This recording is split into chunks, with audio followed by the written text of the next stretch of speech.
Hello students, welcome back.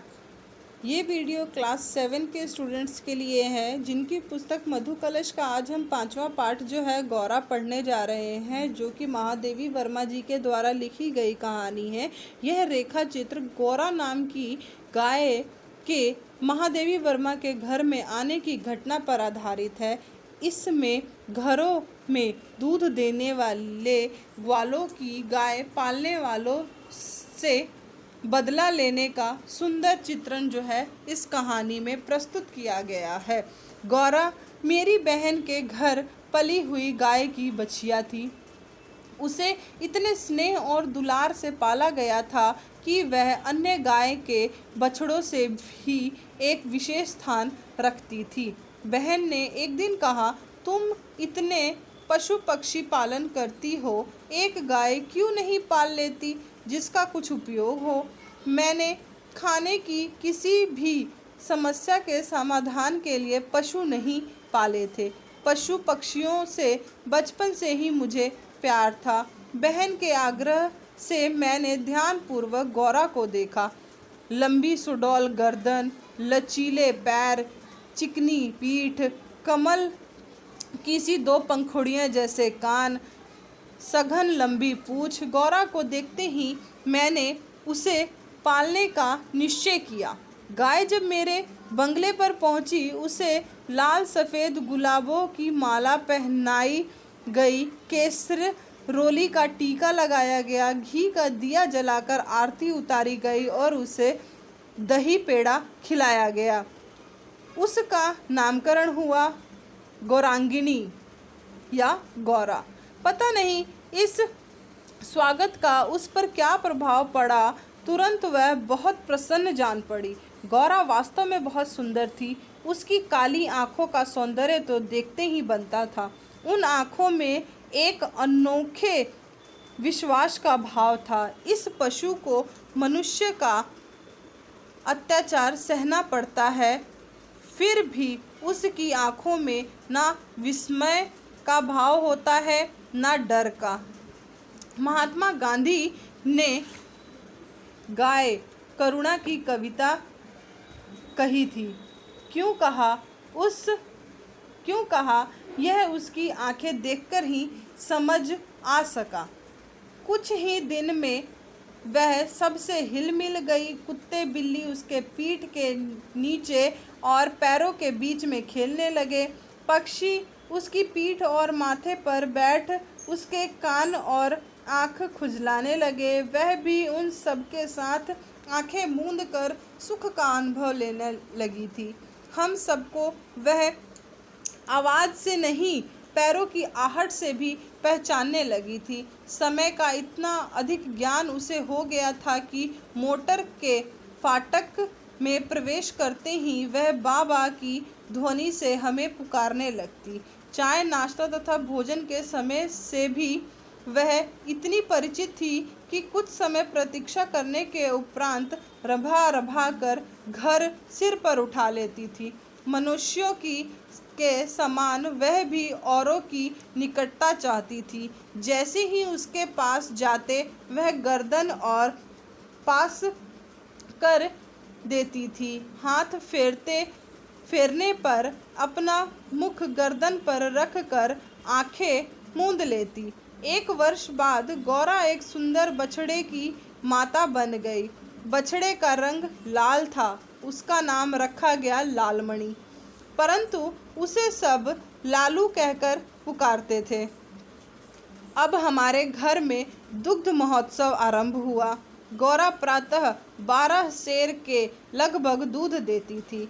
Lalmani के लिए भी पर्याप्त दूध देने के पश्चात इतना दूध जो था वह शेष बच जाता था कि आसपास के लोग, कुत्ते बिल्ली उस दूध का भोग करते थे। दुग्ध दुहने के समय वे सब गौरा के सामने एक पंक्ति में खड़े हो जाते और महादेवी उनके आगे बर्तन रख देती। दूध पीने के बाद कृतज्ञता प्रकट करने के लिए वे उसके चारों ओर उछल कूद करने लगते। कौन करने लगता? बाकी के जो जानवर थे वे सब।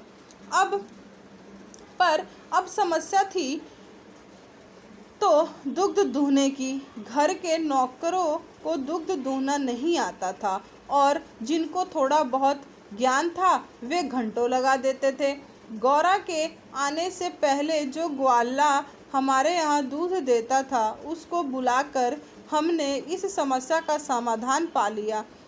2-3 मास के उपरांत गौरा ने दाना चारा खाना बहुत कम कर दिया और वह दुर्बल तथा सुस्त रहने लगी। चिंतित होकर मैंने पशु चिकित्सालय को बुला लिया। वे कई दिनों तक एक्सरे द्वारा रोग का कारण खोजते रहे। अंत में उन्होंने निर्णय दिया कि गाय को सुई खिला दी गई है जो उसके रक्त संचार के साथ हृदय तक पहुंच गई है। उसकी मृत्यु निश्चित है। मुझे कष्ट और आश्चर्य दोनों हुआ। सुई किसने और क्यों खिलाई? दाना चारा तो हम देखभाल कर देते हैं, पर डॉक्टर के उत्तर से ज्ञात हुआ कि किसी ने गुड़ की बड़ी ढेली के बीच रखकर सुई खिलाई है जो सीधा गले से नीचे उतरकर हृदय में पहुंच गई है।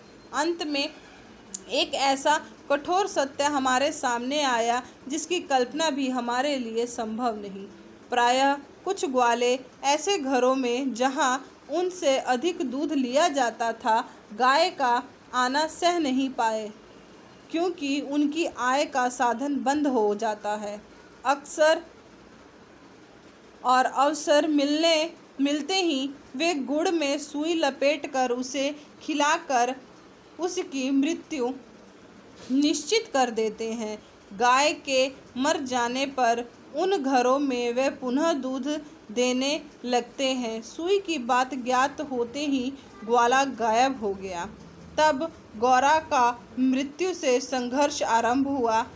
इसे याद करके भी मन कांप जाता है। डॉक्टर ने कहा इसे सेब का रस पिलाया जाए, अतः नित्य कई सेब का रस निकाला जाता और नली से गौरा को पिलाया जाता। शक्ति के लिए इंजेक्शन भी दिए जाते। इंजेक्शन की लंबी मोटी सुई देखकर उसकी चुभन और पीड़ा का अनुभव लगाया जा सकता था, पर गौरा उसकी पीड़ा शांति से सहती। केवल कभी कभी उसकी सुंदर पर उदास आँखों के कोनों से पानी की 2 बूंदें झलकने लगती थी।